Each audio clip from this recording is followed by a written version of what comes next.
शुरू हो जाती है। एक छोटा सा शक आपकी जिंदगी भर की प्लानिंग शुरू कर देता है।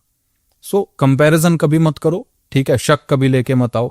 मुझे बस यही चीजें समझ यस, एंड ये बिल्कुल सही है। फॉर मी ऑल्सो ना, जो टॉक्सिक रिलेशनशिप के रेड फ्लैग्स होते हैं, वो सबसे पहला तो होता है गैस लाइटिंग। गैस लाइटिंग बहुत तरीके से होती है, लेकिन जो एक रिश्ते में मैं देखती हूँ ना, वो ये होती है कि आपके दिमाग में कुछ ना कुछ ऐसे बात भरने लग जाता है सामने वाला इंसान कि आपके अंदर कमी है, आपने गलती करी है, आपकी वजह से ये हुआ है। तो वो एक ब्लेमिंग जोन आने लगता है, और वो रिग्रेट आपके अंदर, वो गिल्ट आपके अंदर गैस लाइट किया जाता है। दूसरा, कंट्रोलिंग बिहेवियर। कंसर्न और कंट्रोलिंग में बहुत फर्क होता है। एक बार फोन करके पूछो कैसे हो, ठीक हो, खाना खाया नहीं खाया, ठीक है, लेकिन फोन ना उठाने पे 200 कॉल्स कर देना, या फिर तुम्हें इससे नहीं बात करनी है, इधर नहीं जाना है, ये नहीं खाना है, वो नहीं करना है, that is called controlling behaviour. और जो सबसे बड़ा point for me I really feel is disrespect. एक रिश्ते में इज्जत की हद कभी नहीं भूली जाती है। अगर कोई इंसान आपकी इज्जत करना नहीं जानता है, मजाक मजाक में भी अगर गाली दे रहा है ना, तो वो गुस्से में भी देगा। मजाक में आप सह लोगे, गुस्से में दी गई गालियों को आप सह नहीं पाते हो। तो इससे बेहतर है कि आप पहले ही बाउंड्री सेट कर दो। मजाक में भी वो चीजें अलाउ मत करो जो आप गुस्से में नहीं कर सकते हो। अपनी एक बाउंड्री सेट करो कि आपको जिंदगी में क्या चाहिए, रिश्तों में क्या चाहिए। सबसे पहले खुद के बारे में जानो कि मैं क्या हूँ। मैं शांत स्वभाव का इंसान हूं, तो मुझे शांत स्वभाव की लड़की चाहिए। मैं अगर थोड़ी सी एक्सप्लोर करने वाली इंसान हूं, मैं एडवेंचरस हूं, तो मुझे एडवेंचरस ही पार्टनर चाहिए। जब तक अपने बारे में नहीं जानोगे, तब तक ये नहीं पता लगेगा जिंदगी में चाहिए क्या। और जब जिंदगी के बारे में नहीं सोच सकते हो, तो रिश्ते तो बहुत बड़ी बात होती है। एंड मुझे ऐसा लगता है कि ये भी आप लोग हमेशा जहन में रखिए कि आपके पार्टनर, चाहे वो पति हो, चाहे भाई हो, चाहे बॉयफ्रेंड हो, चाहे गर्लफ्रेंड हो, सब कुछ नहीं मिलेगा। नहीं होता इस दुनिया में कोई भी परफेक्ट। हर इंसान जिसके पास सब कुछ है, कुछ तो है जो उसे खल रहा है। दुनिया में बहुत अरबपति बैठे हैं, लेकिन फिर भी वो भाग रहे हैं पैसे के पीछे। अकाउंट में इतना पैसा पड़ा हुआ है, शायद उन्हें 7 पुश्ते कमाने की जरूरत नहीं है, लेकिन वो फिर भी पैसे के पीछे जा रहे हैं और कमाना। तो ये जो और होती है ना, ये भी रिश्ते में होती है। जिसे हम कंपेयर करने लग जाते हैं चीजों को ना। और सारे रिश्तों का ना निचोड़, चाहे वो किसी भी तरीके का रिलेशनशिप हो, बाप बेटे का हो, माँ बेटे का हो, बॉयफ्रेंड गर्लफ्रेंड का हो, हस्बैंड वाइफ का हो, मेंटल हेल्थ पे बड़ा इफेक्ट आता है इस चीज का। इंसान धीरे धीरे धीरे धीरे ना खुद को कोसना शुरू कर देता है। धीरे धीरे एक रिलेशन से या एक रिश्ते से ना खुद को पीछे खींचना शुरू कर देता है। बार बार वो दिमाग में ले रहा होता है कि अगर मैं ये करूंगा तो उसे ऐसा लगेगा, अगर मैं ये गलती कर दूंगा तो उसे ऐसा लगेगा।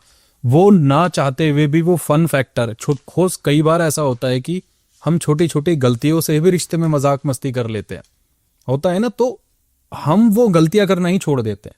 दोस्तों के साथ बैठते हैं, बॉयज के अंदर बहुत होता है, जब भी साथ बैठते हैं गाली गलौच में, हंसी मजाक में बात होती है। अगर मेरी वाइफ ये कह रही है कि मुझे आज तुम अपने फ्रेंड को बुलाओ, मैं अपने दोस्तों को बुलाते हैं, साथ बैठते हैं, मस्ती करते हैं। अगर मेरी वाइफ को गाली गलौच या किसी भी तरीके का अब्यूज लैंग्वेज या सारी चीजें पसंद नहीं है, तो मेरा फर्ज दो ही बनता है। या तो मैं अपनी वाइफ को बताऊं कि वो लोग ऐसे हैं, वो इस तरीके की बातें करते हैं, या फिर तुम आओ ही मत क्योंकि वो इस तरीके की बातें करते हैं। क्योंकि अगर मैं दोस्तों को बोलना शुरू करूंगा कि यार तुम ये मत करना, तो वो एक बार आएंगे, वो 2 बार आएंगे, तीसरी बार बोलेंगे भाई जब वो नहीं हो तो हमें बुलाना। क्योंकि कोई मेरे लिए मेरे 10-15 दोस्त चेंज नहीं होंगे, लेकिन हाँ 10-15 दोस्तों के लिए एक इंसान चेंज हो जाता है। एग्जैक्टली। तो आप थोड़े से खुले मन के बनो, ठीक है। आजकल सोसाइटी में बहुत सारी तरीके की लैंग्वेज चल रही है। एक दायरा होता है, उस दायरे को क्रॉस मत करो। हंसी मजाक में गालियां निकल जाती हैं। बहुत बार देखा है लड़कियों के अंदर खासकर कि जब मैं बैठी हूं तो तुम्हारे दोस्तों ने ये बात कैसे छेड़ दी, वो गाली क्यों दे रहा था, उसे वो नहीं आता। यार सब दे देते हैं। अभी रिसेंटली मैंने केस पढ़ा था कि बॉयफ्रेंड गर्लफ्रेंड कहीं बैठे हुए थे, तो उसके दोस्त आए, दोस्त ने पीछे से आके ना कमर पे पैट कर दिया, हाँ। और गाली गलौच में कुछ बोल दिया कि और भाई क्या हाल चाल है ना, तो हो गया। तो उस लड़की ने सीधा खड़ा होके उस लड़के को थप्पड़ मार दिया। Oh my God. कि हाउ डे यू, तुम्हारी हिम्मत कैसे हुई मेरे बॉयफ्रेंड को या मेरे पार्टनर को। और वो लड़का उसे समझा रहा है, अरे यार ऐसे ही मिलता है। वो लड़का जो उसका दोस्त था वो चुपचाप चला गया और उसने मैसेज में सीधा उसको बोला कि भाई आज के बाद मिलना मत। अच्छा, पता है कई बार हम लोग ना एनालाइज नहीं करते। अगर हम ये बोले कि हम दोनों बहुत ज्यादा इमोशनली, स्पिरिचुअली, मेंटली अवेक हैं अपने बारे में कि हमें क्या चाहिए और क्या नहीं चाहिए, कैसे लोग अपनी जिंदगी में चाहिए और कैसे लोग नहीं चाहिए। And I think that's was the thing जो हमको हेल्प करी एक दूसरे से मिलवाने के लिए, और वो टिक बटन लगाने के लिए कि he is the right person और मुझे ये चाहिए। हम अक्सर ना लोगों को एनालाइज नहीं करते हैं। हम देखते ही नहीं है कि ये हमारे साथ जुड़ा है तो क्यों जुड़ा है, किस वजह से जुड़ा हुआ है।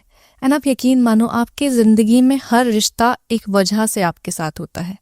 आपकी माँ आपके साथ इसलिए है क्योंकि आप उसके बेटे हो। आपका बाप आपके साथ इसीलिए है क्योंकि आप उसके बेटे हो या बेटी हो। आपके भाई बहन इसीलिए हैं क्योंकि आप उनके भाई बहन हो। आपके दोस्त इसीलिए हैं क्योंकि आपको वो मिले हैं, आप उनके साथ जिए हो, हर वजह से हैं। अब दोस्त ऑब्वियसली कलीग्स भी होते हैं। You are a boss somewhere, you are a friend somewhere, you are a lover somewhere and you are a ATM somewhere. There is always a reason behind it.